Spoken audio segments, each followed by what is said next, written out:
and they weren't able to pay him back immediately, and it's been a while, so like, alright, we're just gonna sell it, because it already is a problem. You need to be paid back, and it's like, alright. Kind of fixes everything. I'm like, you're gonna keep your car, and like, we're gonna... Oh, I haven't worn these in forever. Cindy will be happy with me. My aunt works here, and she gave me like stories to pass out, and I didn't know I'd give it to the teachers, but if you... Sure. Thank you. Ooh. Dallas. Sorry, Erin.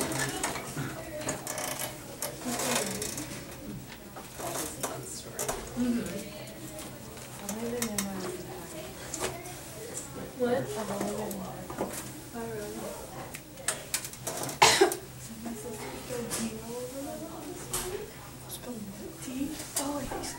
No, she's oh no. She was stealing Moji, and I had my keys, and I was in the car, and she rammed into my push-up, and it spilled all over my lap. She's not drying, and it's like deep, so probably my skin is like staying red or something. Great. It's like all like right here. So. Yeah. Oh. Yep. Was Lauren here today? No. Okay. Now, what Actually, she size saw do by the you end wear? of the week. You order clothes. I know. I think I'd probably wear the same size as you.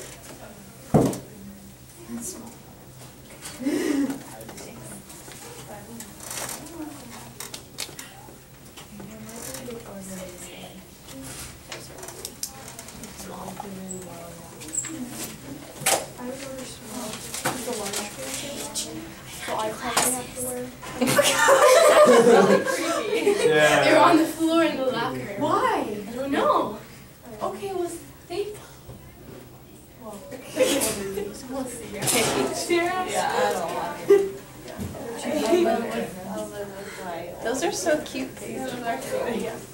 they have new ones. You weren't even tardy. I know. Yeah.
Yesterday, so you're probably distracted with that.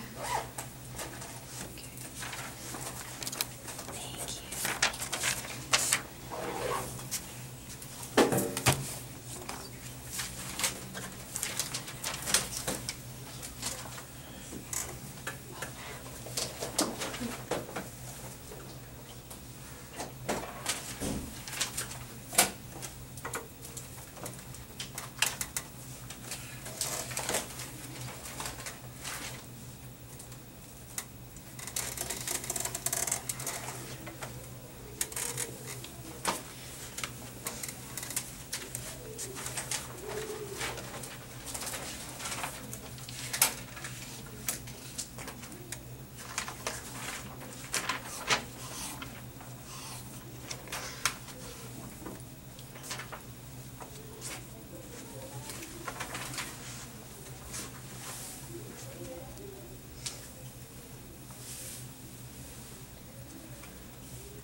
does it mean to be a nomad? Is everyone familiar with that term already? Aaron, can you explain what is a nomad?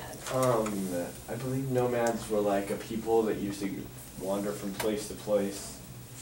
I believe some nomads even left behind like homes that they had made so that they could make new ones in the places they were going. Usually so that they could feed their livestock and find water and stuff like that. Yeah, absolutely. Good. So as the resources move from place to place, so do the people, so do the tribes. So the one particular group of Native Americans that's mentioned specifically in this section are the Plains Indians. And because they relied on the buffalo as their main source of food and clothing, and they used the bones for all different kinds of utensils, and used not antlers, horns, thank you, Aaron. Thinking of the wrong animal there. They used the horns to make weapons and things like that. And so the buffalo were not only central, but very, very necessary to the existence and survival of the Plains Indians. And of course, later on, we see in this section that the buffalo are decimated by all of the new settlers going out, all of the hunters, and really they purposely wiped out the buffalo population in order to then wipe out the Central Plains Indians tribes. The horses were another important animal that this particular Native American group used. Why would a horse have been beneficial to use? Olivia? We can use some like for transportation. Yeah, absolutely. I mean, you could cover a lot more ground on a horse than you could on foot. You had the advantage during hunting, being up higher and being able to move around the herds or whatever it was that you were hunting. And not everybody knows this, but horses, you know, you always think of, we see all of these kind of romantic images of Native Americans riding horses, and horses are not native to this part of the world. They were brought over here by the Spanish whenever they were first coming over to explore with the conquistadors, and if you remember, we talked about that several weeks back. So horses were a great, great discovery for Native American groups, and but yeah, anyway, so they are not native to the Americas. They were only native to Europe. The Plains Indians lived in small communities, but they did value the importance of the individual, which was important because they didn't let any one person have complete reign. Typically, they gave, you know, more authority to the elders in the community, and those people were able to make decisions for the good of the group. And we talked about before how land was not a commodity, meaning that it could not be bought or sold. It was there for everyone to share and use for its resources. So anyway, we're getting a lot of push westward with white American settlers. And the major reasons for moving west are, of course, to claim new land. The east is getting very overpopulated at this point. People are mining for gold due to the California gold rush, and also to set up new farms, to find land that's more fertile.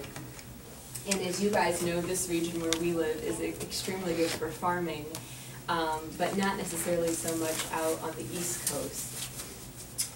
We had something called the Homestead Act, of 1862, and this was a government grant that basically gave free land to settlers who were willing to go out west and help to settle the area, meaning to set up permanent houses, towns, settlements. Why would the government want to just give out free land like that?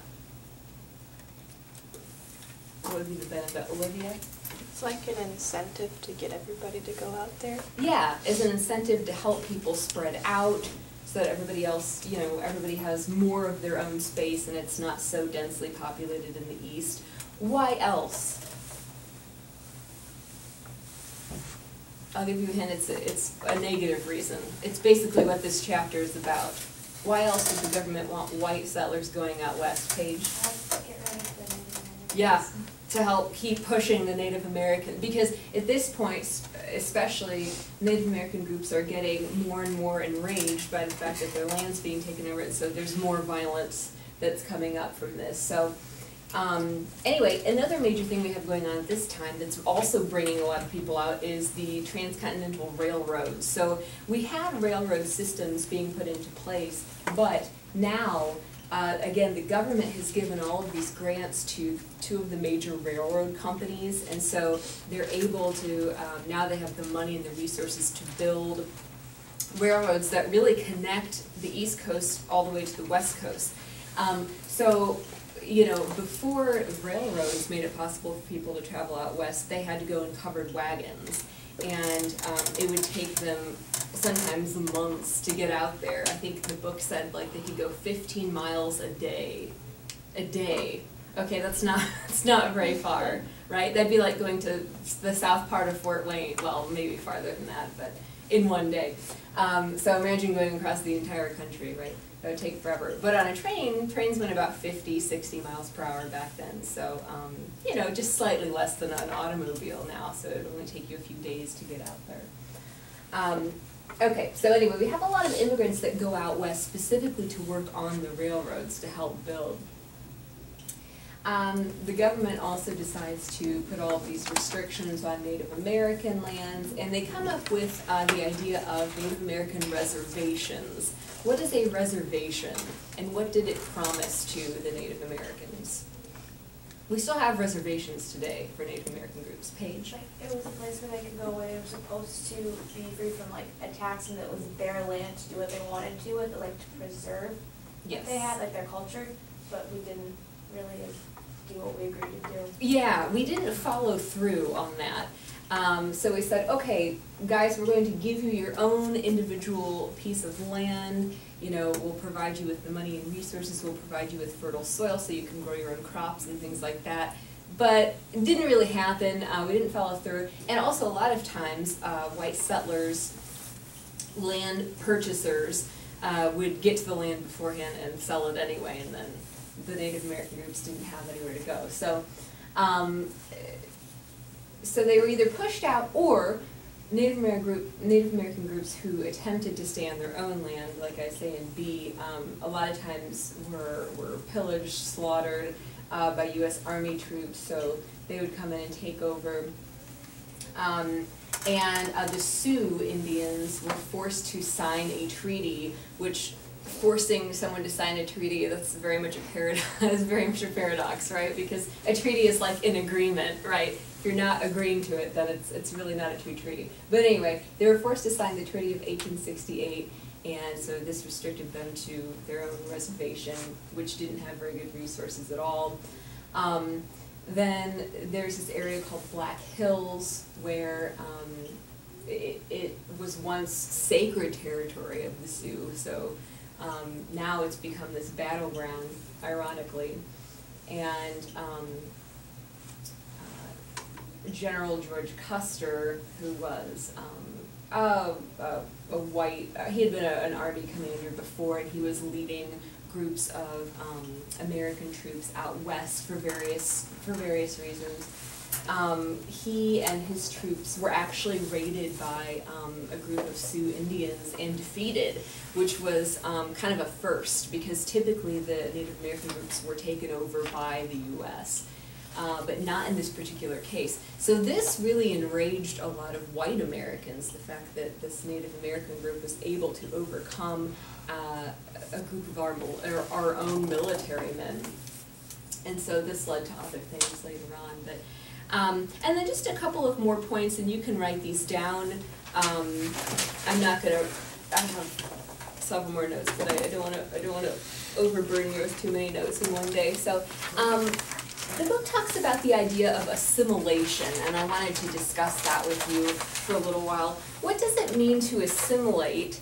And can you think of any present-day examples of assimilation that are going on within our country? Paige? Assimilation is when like a minority group adapts to the culture of like the majority of the group. I guess there's a lot of Burmese refugees that come in, like Fort Wayne has a really high population. Yes. And so they are learning to like adapt to our culture, I guess. Yeah, the Burmese, that's a very good example I didn't even think of. We do have a large population of Burmese in Fort Wayne. In fact, I know there's going to be a Burmese mosque built. I don't know if it already is or not. Holly, you're shaking. I don't think it's been built yet. Okay, it's plans are in the making, okay. And we have a couple of Burmese restaurants even. I don't know if I've been to one that's on Calhoun. That's really good actually, but yeah, so what kinds of things does a minority culture have to do in order to fully assimilate? Or in other words, what kinds of things might they have to give up in order to assimilate into another culture? I guess sometimes it might have to do with religion, like rituals that they're used to doing. Like if they don't have a mosque, they might not be able to do things that they had done in their country before. Right. So they're gonna have to give up that kind of stuff. Right, could be religious, right, religious customs and traditions, or their total religion. What else? Maddie? Well, I guess I don't know what I'm trying to say. They have to just adapt to like what's taken in society as right, I guess. Yes, yes. Yeah, right by whose definition, right by, Society. yeah, society's definition or the majority group's definition. So, I don't know about you guys, but when I was reading this section, it almost made me cry. It was very, very sad, right? It's just, I mean, think about if you had to just give up all of your whole religion, all of your traditions that you have with your family on Christmas, for example, the clothes that you wear, somebody chopped your hair off. I mean, it's a very bad time in history, and there's a quote in the book that says really any point in Native American history was a bad point, especially after Europeans started coming over. Beforehand, I'm sure that they had their own struggles, right, just like every other country and area in the world did, but particularly after a white settlement, right? So what kinds of things did the Native Americans have to go through to assimilate? The book talked about the Native American schools, the boarding schools, for example. Can anybody remember? There was a little segment written by, let me find the page here.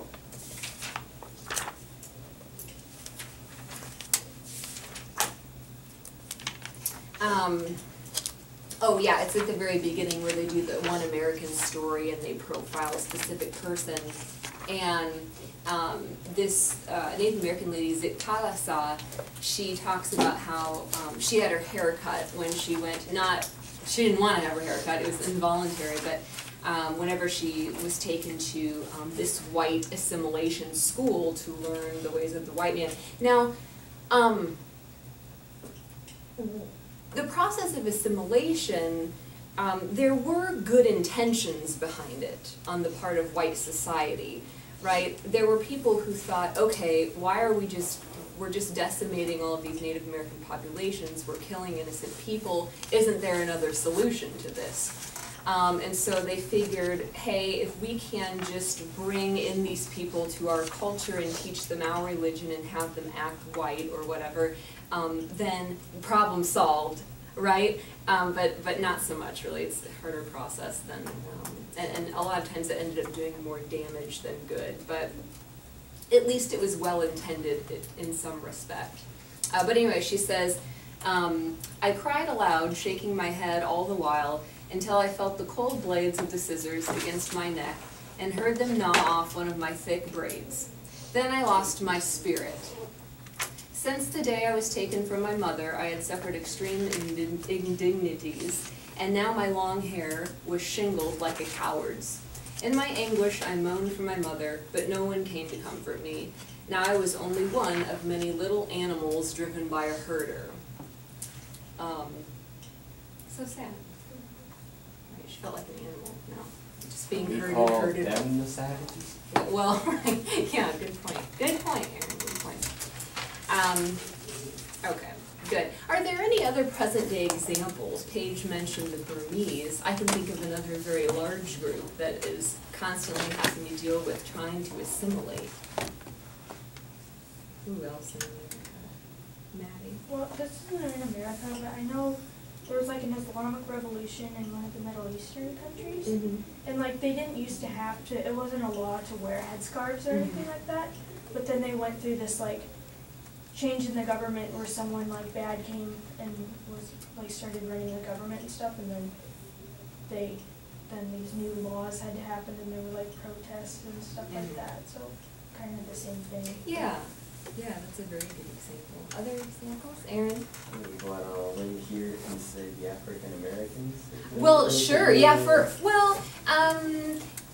I don't know that assimilation is the right word, but definitely struggling to gain equal rights, though, within our, I would say that during the 1800s, African Americans, when they were being brought over, and even before then, when they were being brought over to serve as slaves, they had to deal with assimilation then, although I don't know that white society wanted for them to assimilate necessarily. I think that white society wanted the slaves to remain uneducated. Obviously that would have been to the advantage of the slaveholders, but I know you said it's a large thing, I just saw it.